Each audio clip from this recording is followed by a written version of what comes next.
It's my privilege to introduce our speaker for today, but before I do, let me first of all welcome you. This forms part of our 20th anniversary celebrations. That's started in this church 20 years ago, so it's appropriate that we should be having this meeting here today. And we've had a series of events throughout the year to celebrate this anniversary. Last week, for example, we all as a staff went off to Song in Alex, and we did an outreach there amongst the children.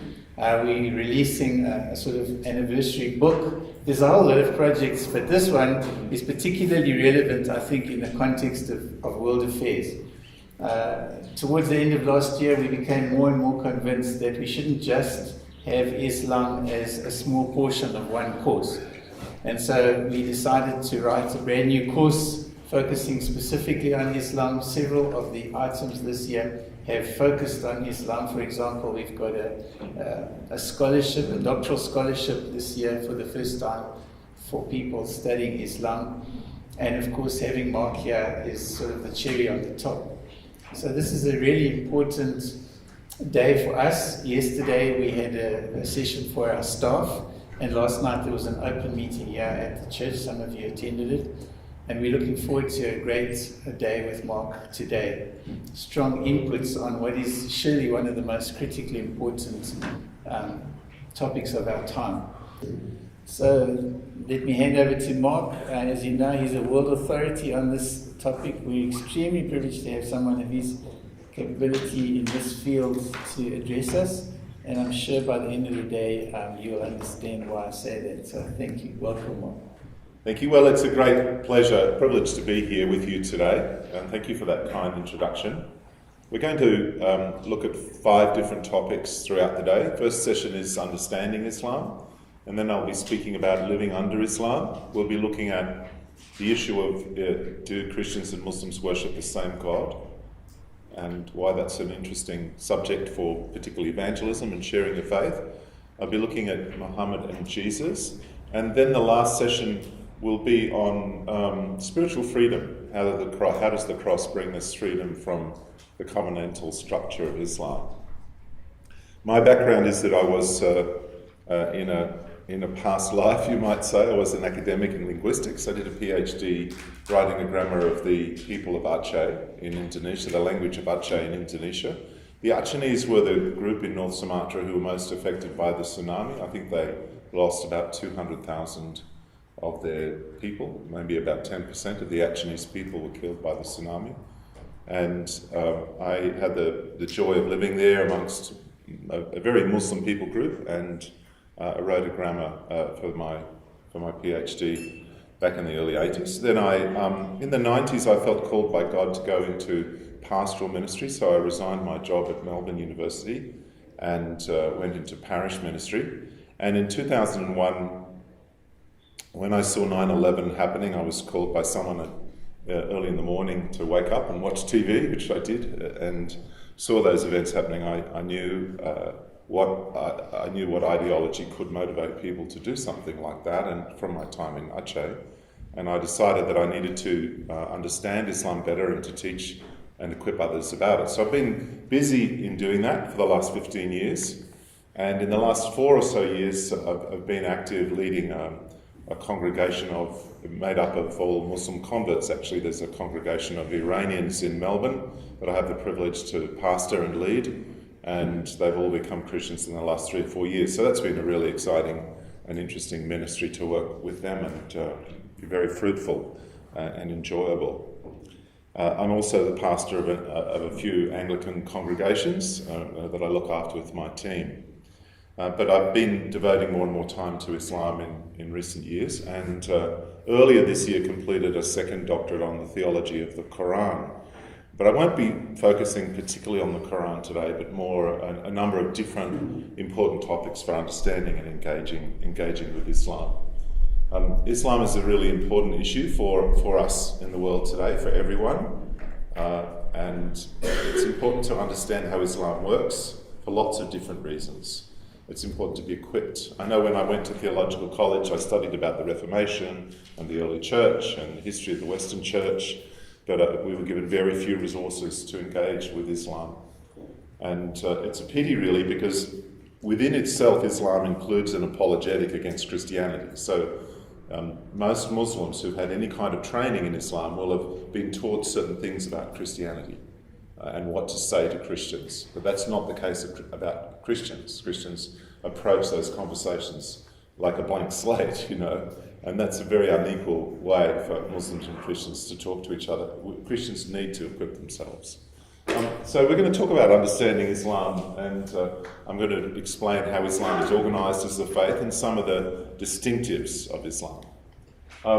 Islam, the Arabic word Islam means submission, to surrender. It's the surrender of in battle. That's the image comes from, where you become pacified, as it were, and you save yourself by surrendering to your enemy. And the word Muslim, you'll see the SLM in both words is the root. They share the same root. A Muslim is someone who has surrendered or submitted and become thereby a captive. In this case, to Allah. You've surrendered or submitted to Allah when you become a Muslim. And the fundamental metaphor for the relationship between God and humanity in Islam is that of a master and a slave. So the very common Islamic name Abdullah means a slave of Allah, and that's really a description of what a Muslim is meant to be, someone who's a slave of Allah, who's submitted or surrendered to Allah.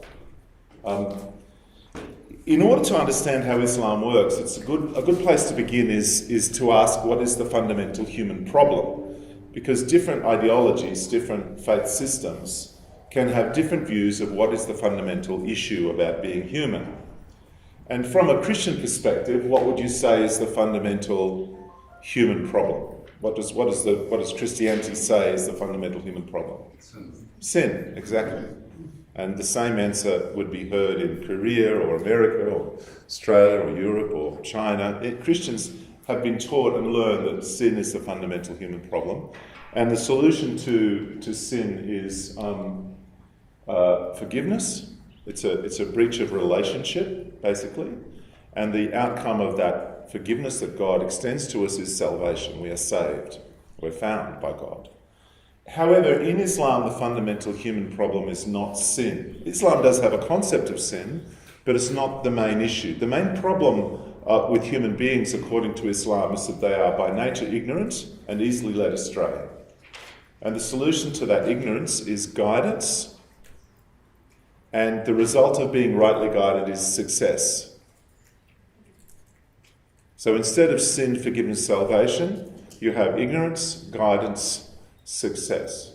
The call to prayer that rings out from the minaret says, for the mosque says, come to prayer. There's no God but Allah. But one of the things it says is, come to success, come to success.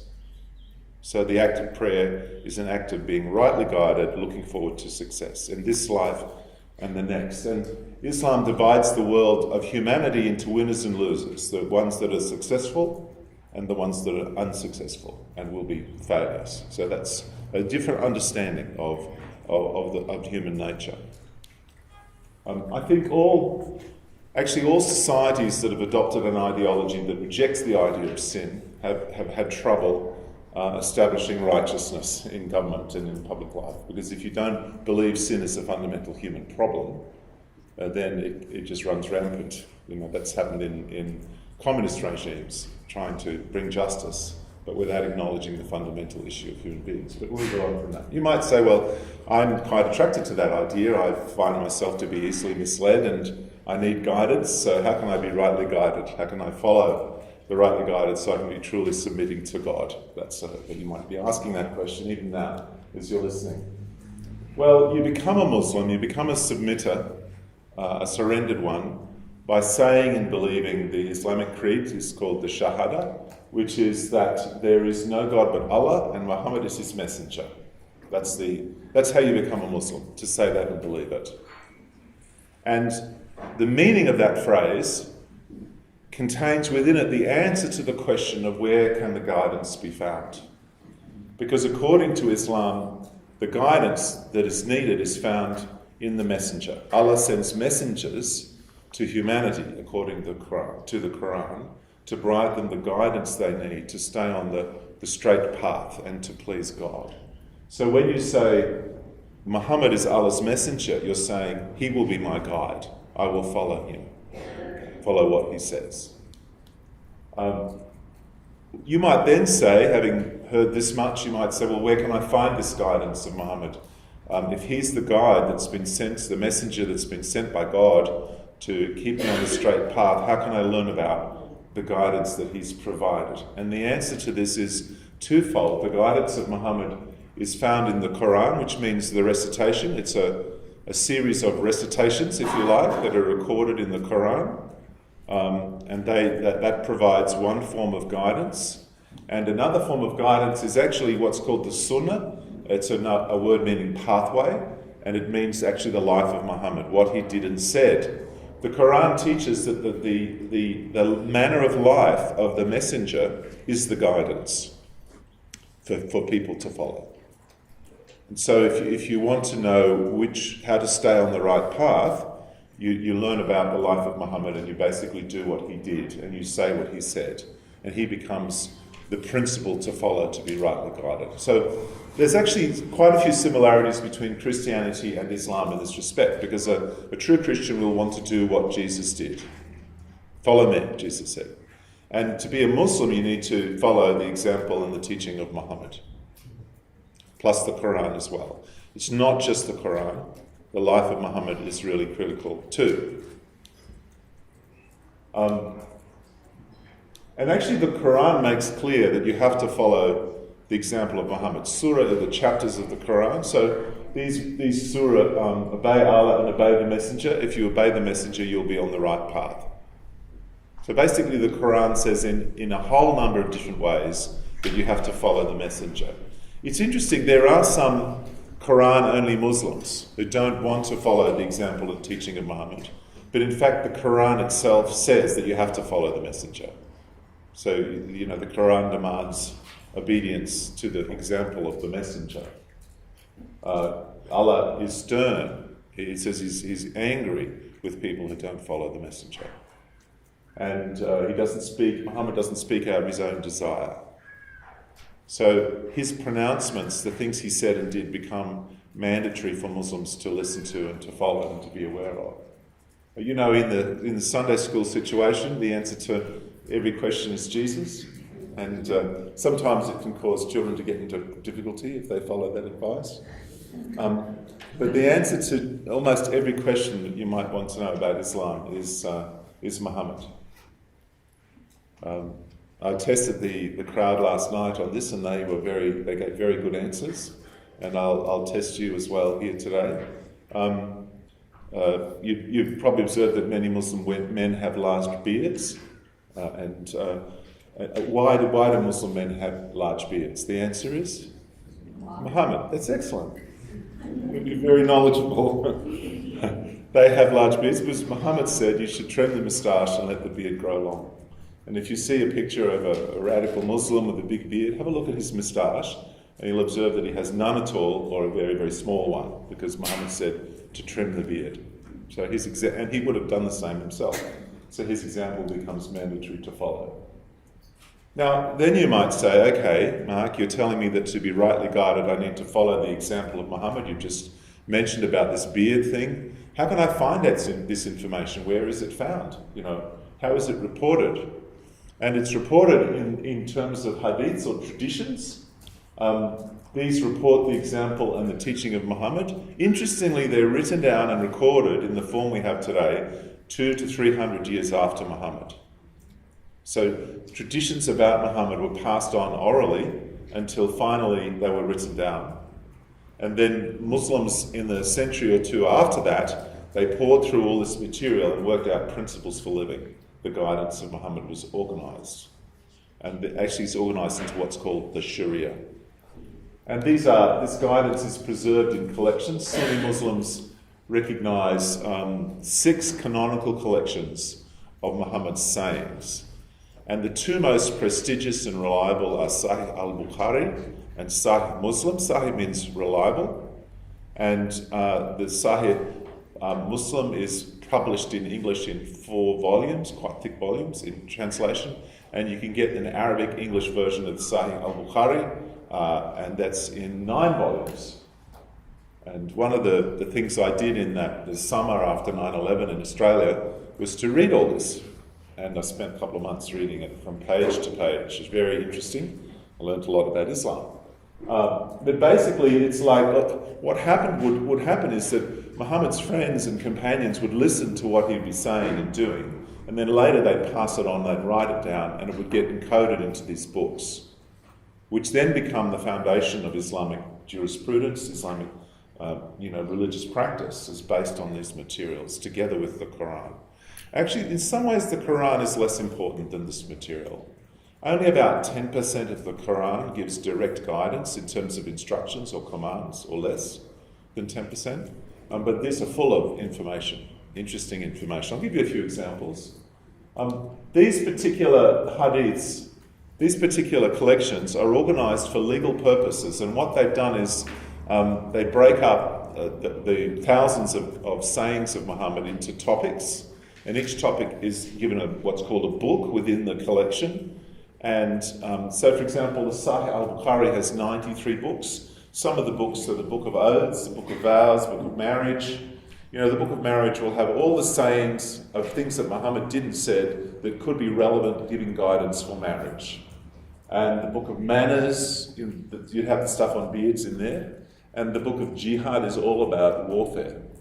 So there's 93 of these books, and they're organised in this way so that if a Muslim jurist, a lawyer or a judge wants to know, an expert wants to know about the guidance for, say, marriage, they can find all the sayings about Muhammad's marriage and what he did and said about marriage in one place. So you can look through it all and say, oh, that's it, that's where the guidance comes from. And here's an example of a hadith. This hadith is from the Book of Manners, and it's about sneezing and yawning. Okay. In Australia, our culture is that you train your children to cover their mouths when they're yawning. It's good in Australia; it keeps the flies out. We have a lot of those, and you might say "bless you" when someone sneezes, but it's not a Christian requirement. It's not a religious doctrine. Okay, but in Islam, when a mum trains her kids to cover their mouth when they're yawning, she's teaching them Islam. Because Muhammad said that you should cover your mouth when you're yawning, and you have words to say to someone who sneezes, and Allah likes sneezing and He doesn't like yawning, so you should try and suppress a yawn, otherwise Satan might laugh at you. So there's a religious dimension to something as simple as covering your mouth when you're yawning. So that's a hadith, a tradition of Muhammad. And if you live in an Islamic culture, you will find people around you doing lots and lots of things that have a religious basis, but they become part of the culture. They become embedded in the culture. For example, Muhammad said you should put your right shoe on before your left shoe, and when you enter a room, you enter with your right foot, not with your left, except if you're going into the toilet, you enter with your left foot. So there's lots and lots of things to know, instructions about which side of the body to sleep on and which direction you face when you sleep, and there's also bigger instructions too, like how you marry and what's divorce look like and how does custody of children work. Lots and lots of different material, but lots of it's quite detailed. It's a total system of life. Now the hadiths contain a lot of really important information for the practice of Islam. For example, if you go into a mosque and ask them for, say, a little booklet about Islam, they might give you a booklet that gives you a list of basic beliefs, the basic things that Muslims are meant to believe. Now, that's not from the Quran. It's from a hadith that Muhammad uttered, naming a number of things that Muslims have to believe. You have to believe in prophets, in angels, about faith, in books, the Day of Judgment, and so on. So that summary, when you get a little tract about Islam, it says Muslims believe these 6 things. That summary is actually taken from something that Muhammad said. It wasn't that people sat down and worked out what Islam believed. This is a repetition of a set of beliefs that Muhammad said you have to believe. And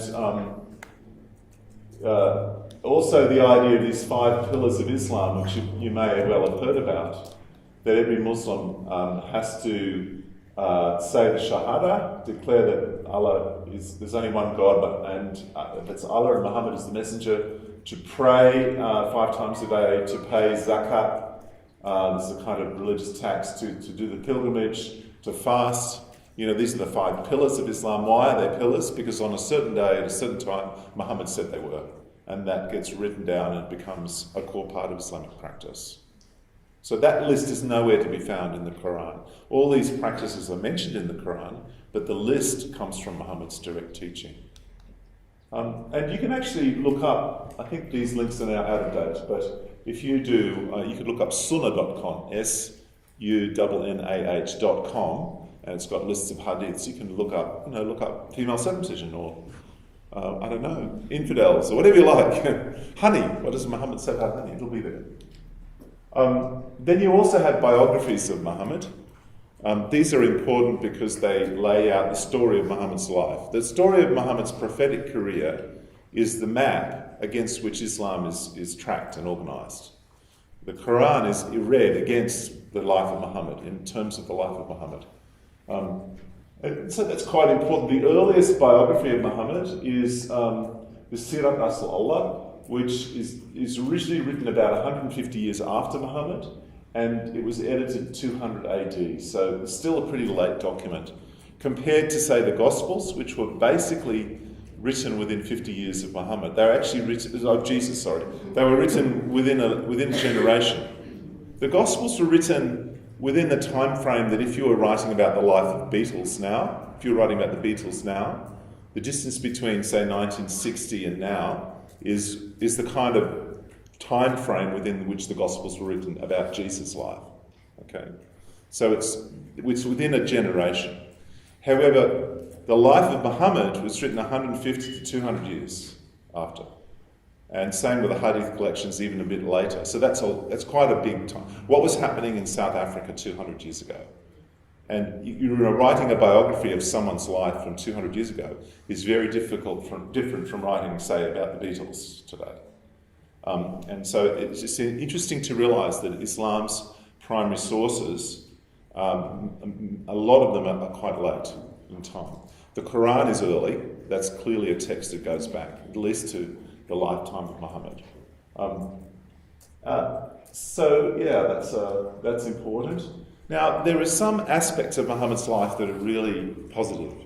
He cared for orphans, he was compassionate for widows, he encouraged all sorts of good behaviour, and some things are in conflict with contemporary ethical standards, and some things that Muhammad didn't say are absolutely shocking. They're just horrific, really disturbing.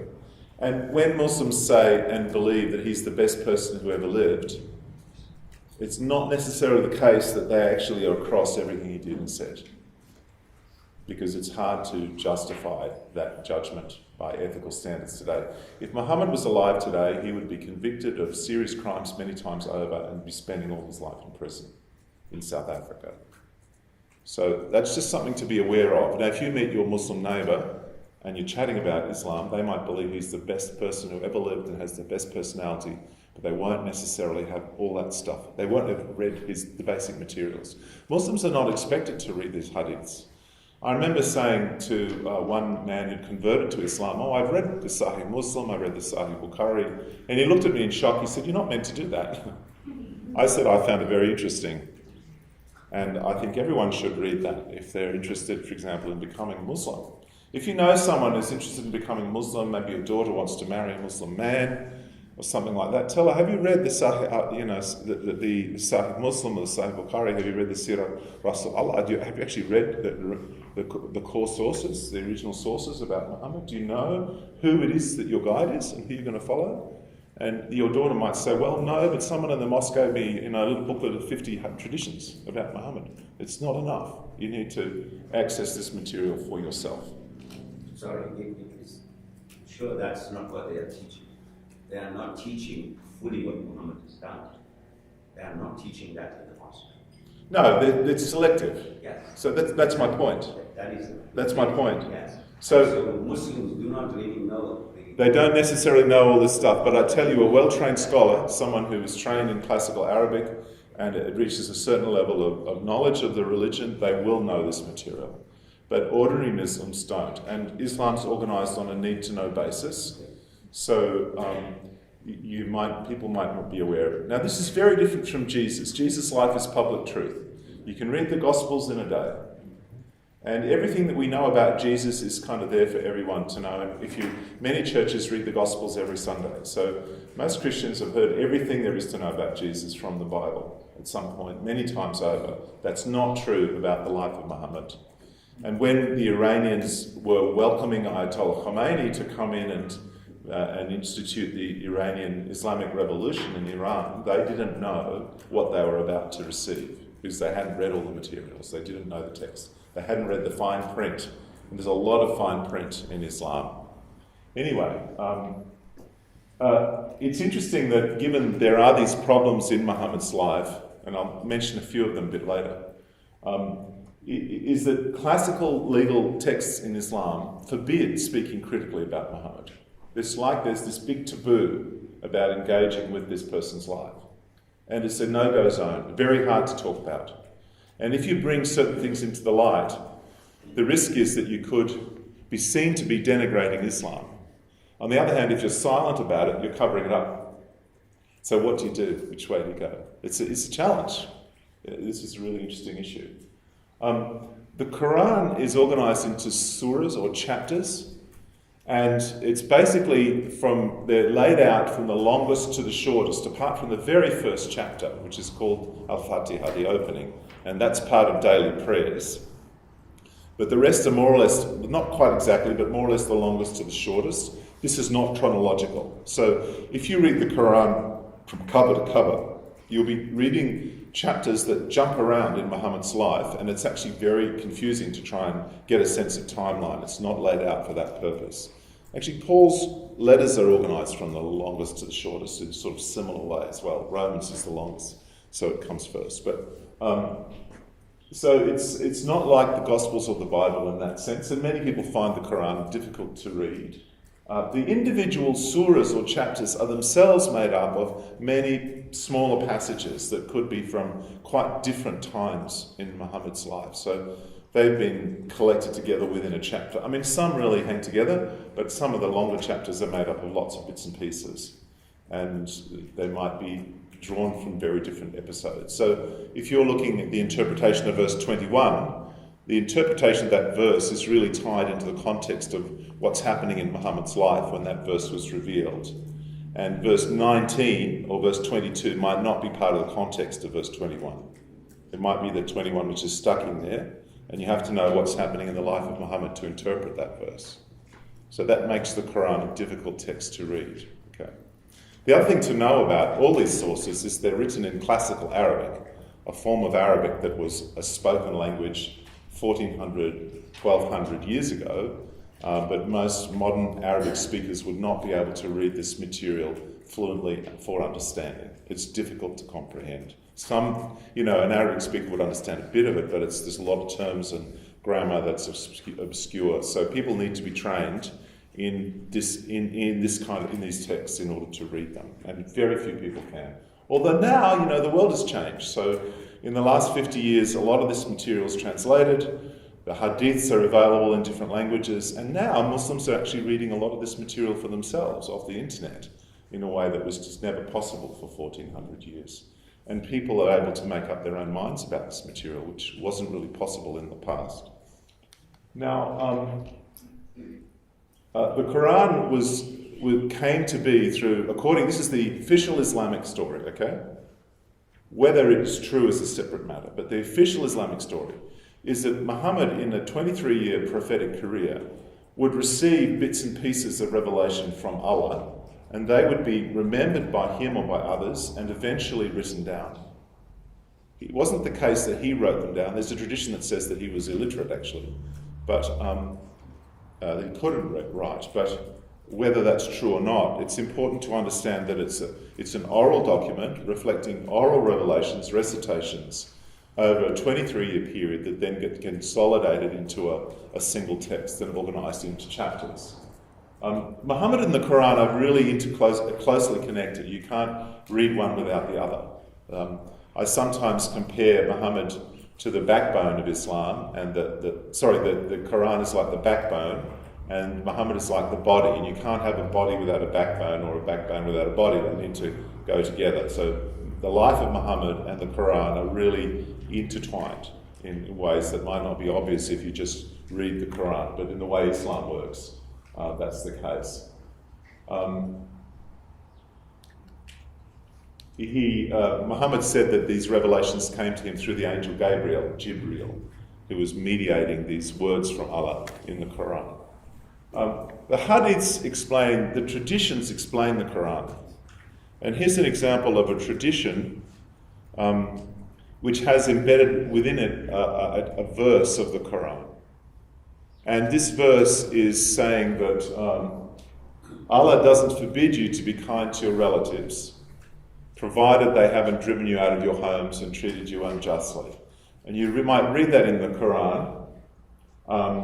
No, not just your relatives. Allah doesn't forbid you to be kind to people who haven't forced you out of your homes and dealt with you unjustly. You might say, well, what's that about? Well, there's a hadith that says that this was revealed to Muhammad in the moment when he was having a conversation with a woman who was asking advice about whether she could be kind to her mother, who was not a believer. She wanted to know, Muhammad, Allah's apostle, am I allowed to be kind to my mother? And he said, yes, as long as she hasn't driven you out of your home or treated you unjustly. So what that means, this verse means, therefore, is that if someone becomes a Muslim, they're allowed to be kind to their family members as long as their family members don't harass them or hassle them or give them a hard time because they've become a Muslim. So it's that in order to interpret the Quranic verse, you need to know the tradition in the life of Muhammad, link it to it, and that gives the context for interpreting it. Hadiths, not all hadiths are considered to be equally reliable. They're graded. A sahih means the highest level of reliability, and they're interconnected with the life of Muhammad. An interesting concept in interpreting the Quran is the idea of abrogation. Some verses in the Quran are said to abrogate other verses. And basically the principle is the ones that are revealed later in the lifetime of Muhammad have authority over the earlier ones. So if there's a conflict between two verses in the Quran, then you take the later revelation over the earlier one. Bear in mind, however, welcome, please be seated, yeah. Bear in mind, however, that the Quran is not laid out in chronological order.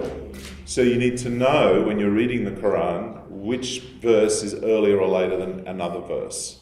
And that requires a knowledge of the life of Muhammad and the traditions and to relate the two. You need to be a scholar to do that. And actually scholars disagree about some of those details, so it's can be an interestingly messy area.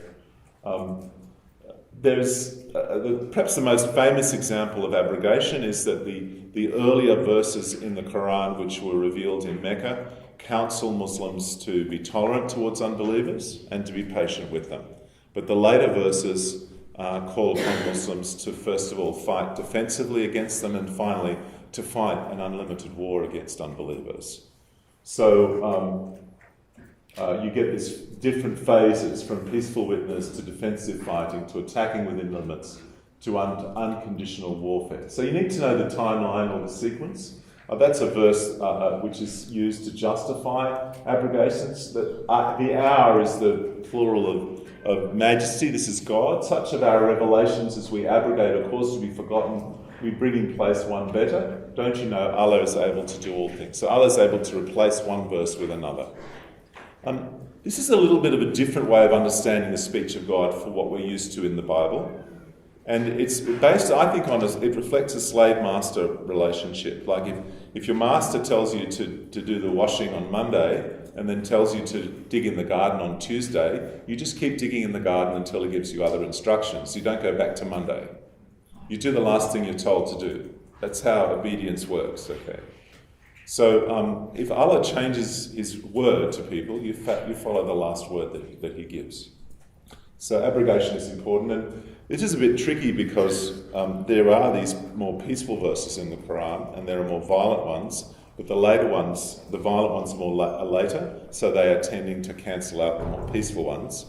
And you need to know that in order to kind of balance out that material.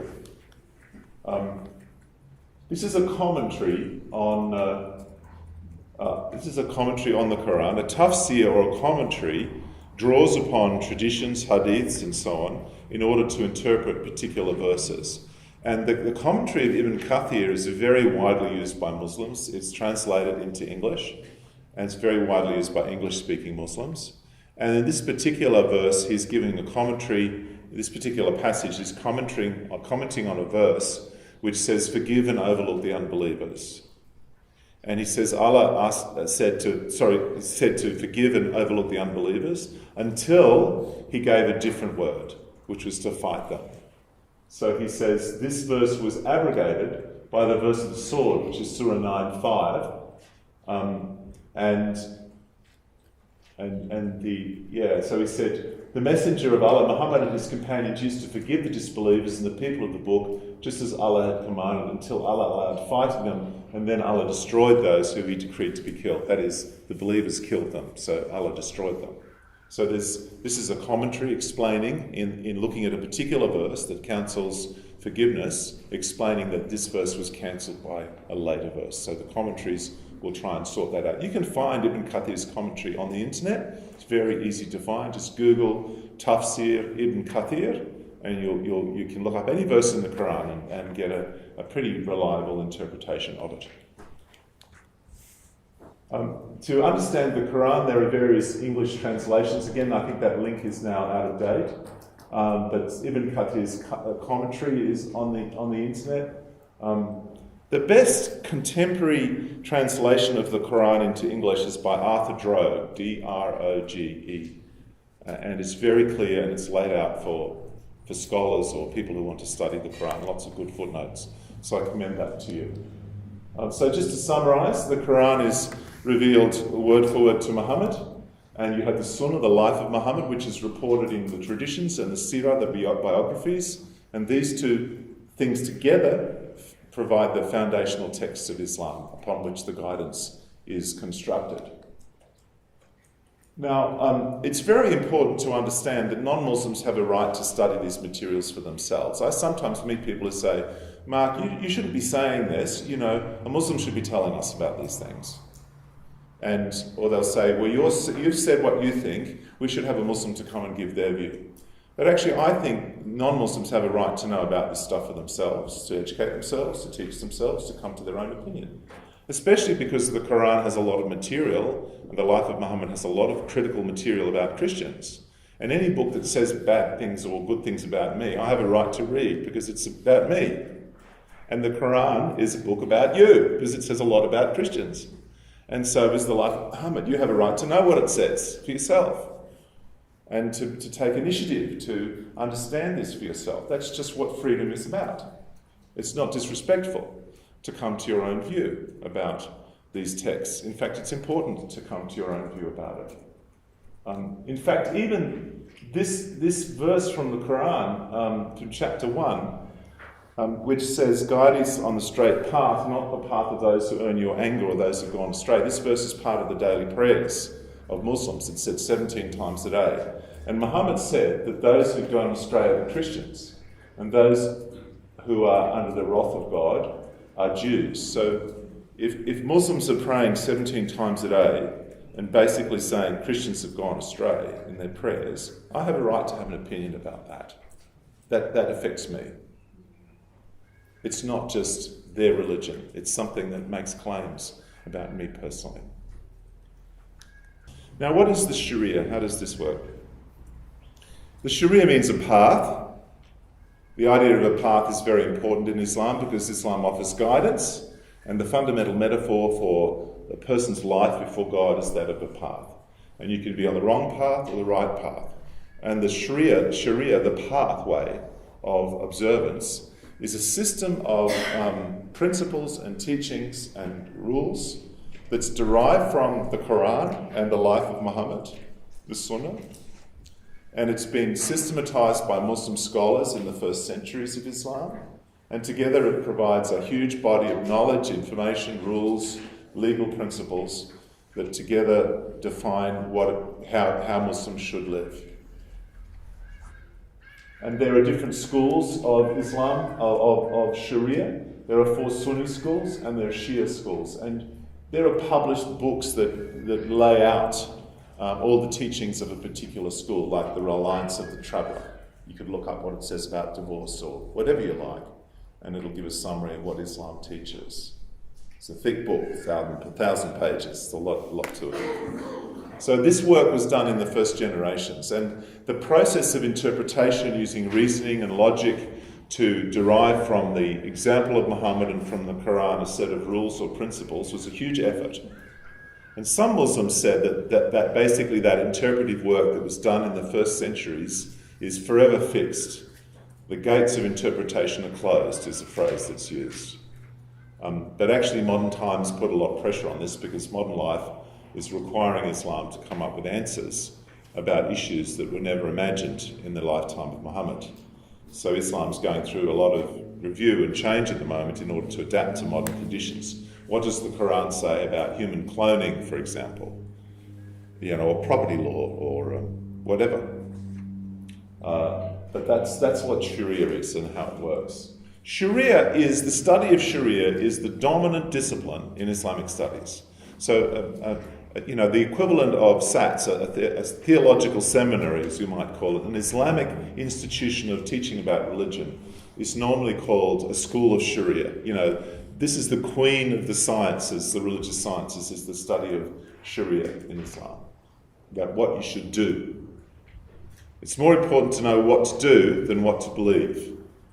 Christianity is really concerned about belief. Islam is concerned about obedience, about doing stuff. Let me give you some examples of some hadiths. This is a hadith in which there is advice about who greets who. It says the rider should first greet the pedestrian, and the pedestrian should greet the one who's seated, and a small group should greet a larger group. So this is describing a situation on horseback, but imagine you're in Aceh in Indonesia and you're riding along on your motorbike and you see someone seated on the ground. Based on this, the person on the motorbike should greet the person seated by the road first, and then they can respond and say hello. And I found that if I was seated by the road and I saw a friend on a motorbike and I greeted them first, they'd almost fall off their bike trying to greet me as quickly as they could, because they should have greeted me first. So this is a rule about how you greet people, who you introduce to whom, if you like. Etiquette. Here's another hadith. Now this is a more serious hadith, a more serious issue. In Time magazine in 2002 reported that an Islamic court in Nigeria ordered a woman, Amina Lawal, who bore a child more than 9 months after divorce, not to be executed by stoning until 2003 when her baby was weaned. So there's just a little snippet of information in Time magazine, and Amina Lawal's case attracted a lot of international attention and discussion. Now, you know enough now about Muhammad, about Islam, to know where to look to find the answer of why the judges came to that conclusion. Why do you think the judges make that particular ruling? What is the reason for their ruling? The answer is? Muhammad said so. He did this. So this is his ruling. So you'd look up your hadith collection online, you type in stoning, and you see the hadiths that come up, and you look for them. You could do that in 30 seconds. You could do that now if you have access to the internet. And in fact, there is a hadith. A woman came to Muhammad saying, "I'm pregnant, please purify me. I've committed adultery," she said. "Please purify me." She's looking for atonement. And he says, "Go away." Muhammad actually didn't like people incriminating themselves. Islam discourages that. So he sends her away. And then she comes back and she says, "I'm pregnant." And he says, "Go away until the baby's born." And he comes back with the baby and he says, "Go away until he's weaned." And then she comes back and the baby's weaned. And he's holding a piece of bread. Allah's apostle. Here he is, I've weaned him, he's eating food. And then Muhammad entrusts the child to one of the Muslims present, and they bury the woman in the ground up to her chest, and they stone her to death. So this is a ruling of Muhammad, and it's on this basis that Islamic law has the principle that adulterers should be stoned. So Amin al-Awal's fate, as determined by a court in northern Nigeria, is replicating this activity, this action of Muhammad.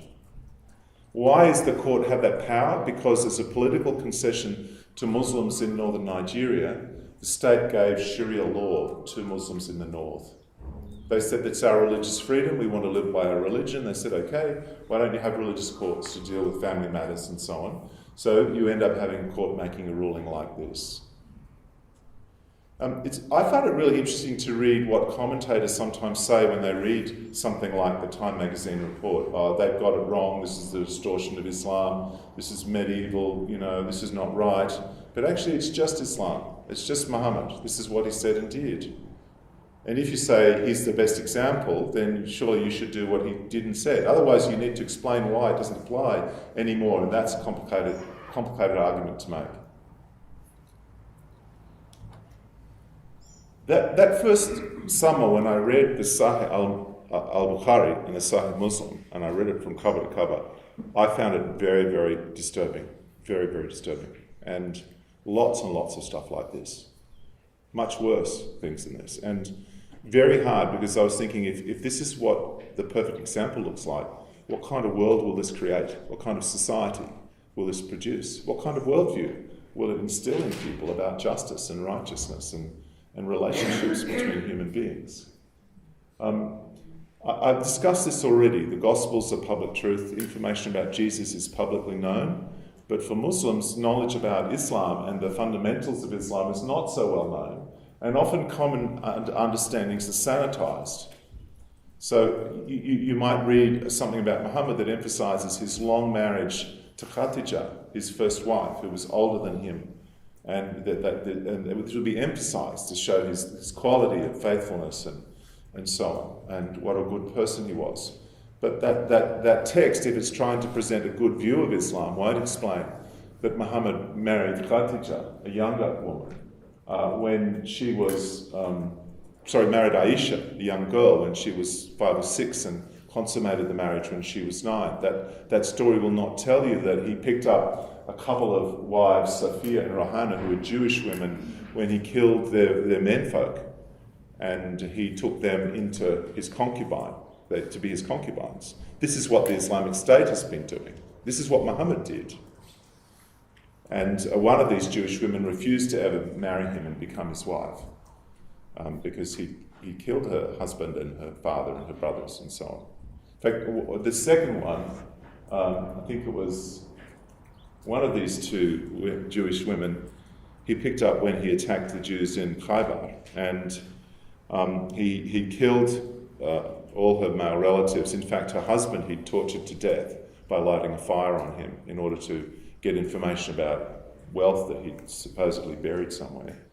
And on the first night when he married this woman, one of his followers spent the night marching around the tent. And in the morning, Muhammad said, "Why did you spend the night marching around my marriage tent?"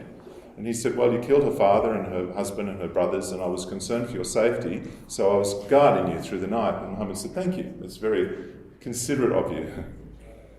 You read these stories, you think, what is happening here? What kind of world is this producing? This is the best example. What do you do about this? This is not a small problem, it's a big problem.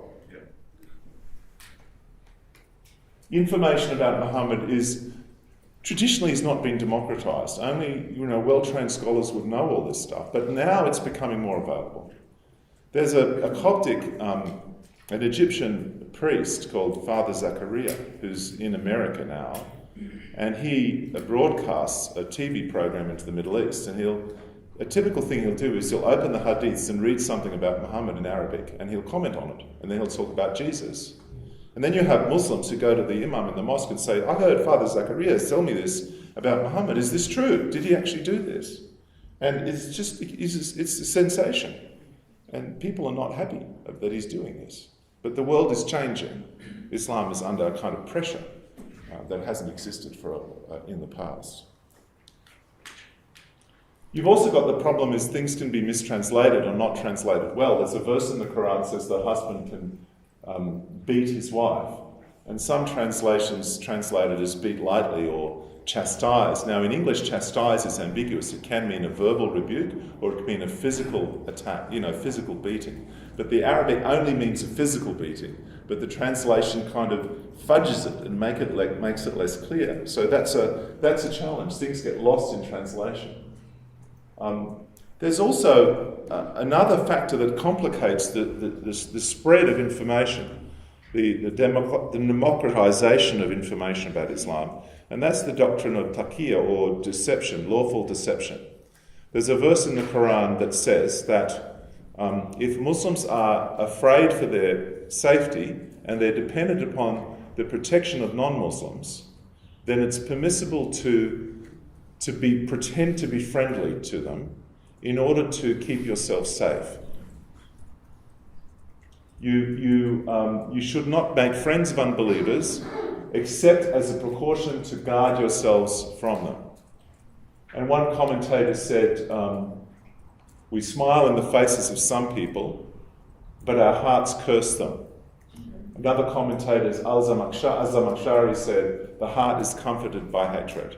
So you're friendly to people who you need to be on good terms with for your safety, but your heart is comforted by the hatred you have for them, because really you shouldn't be friends with them. What do you do with this material? Do most Muslims live this way? I don't think they all do, but certainly some do. Depends how religious they are, how much they read these materials. How do you live like this? What sort of society does this create? And sometimes people can be quite misleading. There can be deception. Al-Ghazali, who is a famous Muslim philosopher and theologian, he was writing about this idea of deception, and he said lying is permitted for certain principles. And basically he said the end justifies the means. Lying, speaking is a means of obtaining objectives. If the objective is mandatory and can only be achieved through lying, then the lying is compulsory. If you don't have to lie, then you shouldn't lie. Lying is a sin, but if you can only achieve an end by deception, then you have to lie. So this is a very different ethic. In fact, in Islam, in Islamic law, in the Sharia, there's a list of different situations when you are allowed or permitted or it's mandatory to lie. You lie in warfare. A husband can lie to his wife to keep the marriage happy. You can lie to reconcile people who are in conflict. You are allowed to lie if you would otherwise reveal your sin that no one else knows about. You're not supposed to incriminate yourself. And this is an attempt to give the general rationalisation of what's happening. You should compare the bad consequences entailed by lying to telling the truth, and the consequences of telling the truth are worse, then you're entitled to lie. So this is from The Reliance of the Traveller, a manual of Sharia law. It's interesting that Al-Ghazali said it's better to give a misleading impression than to lie. A misleading impression is you say something that's strictly true, but you expect the other person will misinterpret it. For example, The Reliance of the Traveller gives an example where someone comes to your house and they want to meet Ali. Ali's sleeping upstairs, but you know Ali doesn't want to see this person. So you say to them, Ali's not here. And you mean he's not here, between my hands. And the person thinks, oh, you're saying he's not in the house. So you've given him a misleading impression. And that's better to do because you might not be lying under the right circumstances, and then God would judge you for lying. So to protect yourself from judgment, you give a misleading impression. And I've seen Muslim leaders in Australia sometimes do this. They'll say something and the media or someone else interprets it, they pick it up a certain way, but when you look at what the person actually said, it was different from the way it was interpreted. You mislead by misdirecting. And that's why it's important in those circumstances to ask very explicit questions and to demand that they get answered clearly. This is from The Reliance of the Traveller. It's a discussion of female... Sorry, my name is Edward Bennett. And I think it is important for us to understand that even the Quran says that Allah is the greatest of deceivers. There is that teaching as well. However, the teaching about deception between people is based on the Sunnah and also some teaching in the Quran. And what I just showed you from Al-Ghazali was a philosopher's attempt to generalize the principles based on the evidence of what Muhammad did and said. Muhammad lied to his wives, for example. And so that becomes the foundation of moral behaviour and gets interpreted, and it gets replicated in a culture and in a society and embedded in a national identity as well. This is a passage on female circumcision. I have read lots and lots of commentators to say that female circumcision is not a religious practice. I've seen that so many times. But what does the Hadith say? What does Muhammad say? This is a text on female circumcision in Arabic, and it's translated by Keller, an American convert. He says that it says, the Arabic says, circumcision is obligatory, removing the foreskin, and for women removing the foreskin of the clitoris, not the clitoris itself. Hanbalis say that it's not obligatory but sunnah, that is recommended, while Hanafis consider it a mere courtesy to the husband. So that's his translation of this text. They're laying side by side in the book, okay? But what the Arabic actually says is circumcision is obligatory for every male and female by cutting off the foreskin, but circumcision of the female is by cutting out the clitoris. So, when I saw that, you have the Arabic that says one thing and the English translation says the opposite. What is happening here? How can he... This translation is authorised by Al-Azhar University as an accurate and reliable translation. What's he doing there? Well, he doesn't agree with that. He's trying to conceal that. He's presenting a different view. He's suppressing some important information. Actually, female circumcision is very clearly supported in the hadiths and the traditions of Muhammad. And in Shafi'i Islam, which is the Islam practiced in Egypt, it's compulsory. And it's compulsory in Indonesia and Malaysia, which are also under Shafi'i, but other varieties, other schools of Islam, it's optional. So the practice varies. So Shafi'i jurisprudence areas in Islam have it, and other Islamic areas generally don't have it as much. So it depends on the form of Islam that's practiced. This is a book that says, it's a bit of, a booklet on Islam that's presented for Western people that says that there's no variation in the Quran, that every single letter of every Quran is exactly the same all over the world. It's completely wrong. There are a whole lot of variations in the Islamic text. This is well known to Muslim scholars, and there's a number of different Qurans published in the world today that have differences in the text. So, where is the solid ground when you're looking at information about Islam? What information can you trust or rely on? And Samuel Green, who's an Australian, has written about this and discussed the variations. Was there a question? But I normally say that our texts are corrupted, because our translations in English. Today suggests... Yeah, the Quran says that Jews and Christians have corrupted the text. Yeah, so the Quran says that Jews and Christians have corrupted the Bible. So what they then say is that the Quran is perfect. It could, of course, not. But the official view of those variants is that they're not corrupted, that Allah revealed the Quran in different variants. So it's... if you actually showed ordinary Muslims variations between the Qurans, they might have no knowledge of this topic. That might be quite surprising to them. But if they're well trained, they would know that there is variants. But yeah, I will talk about that issue later. Islamization is a process for changing a society, and this was a lecture that was given in Western Sydney by Zakaria Matthews, who's actually a Muslim from South Africa, I think. He came to Australia and was an important youth leader. And one of the points he made in the lecture was deception is necessary. Secrets should be hidden. Followers, Muslims, should be informed on a need-to-know basis about the religion in rolling out the program of Islam. He was later challenged about this publicly, and he gave a sermon emphasising what a terrible sin it was to lie, and that Muslims should never lie. And he didn't explain how he reconciled this earlier statement to Muslim leaders with this commentary on lying in Islam. I'm going to keep moving because I want to move on to the next topic. Jihad is another area about which there's a lot of deception.